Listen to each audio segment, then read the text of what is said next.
How do you stop a rook on the 7th rank in chess? Imagine a rook sitting comfortably on the 7th rank, just one step away from your side of the board.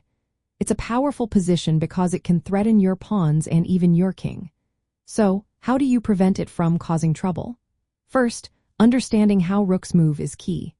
They can slide any number of squares along a rank or file, but they cannot jump over other pieces. That means their power depends on open lines and clear paths. To stop a rook on the 7th rank, you want to control the squares it can reach.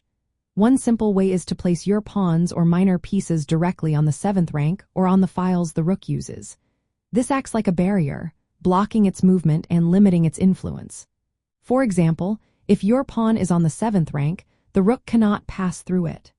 Another effective method is to exchange the rook for a piece of equal or greater value.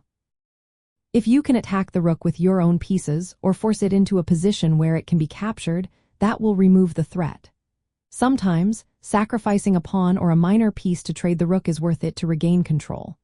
Protecting your king is also important. When the rook is on the 7th rank, it might threaten back-rank checkmates or attack unprotected pawns. Moving a pawn to create luft or space for your king to escape can prevent back-rank mates. Keep your back rank safe by not leaving loose squares or unguarded pawns.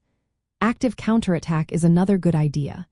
Use your own rook or queen to challenge the enemy rook on open files or nearby ranks. For example, placing your rook on the same file can force the opponent's rook to retreat or trade. Minor pieces like knights and bishops can also help control key squares the rook might target. Knights can jump into positions that threaten the rook or block its path, while bishops can control diagonals that intersect with the rook's line of attack. Your king, especially in the endgame, can also assist by moving toward the rook to challenge it directly.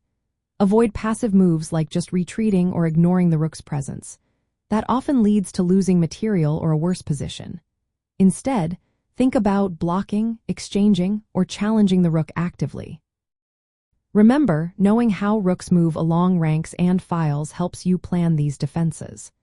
By controlling open lines, protecting your key squares, and using your own pieces wisely, you can neutralize a rook on the 7th rank and keep your position safe.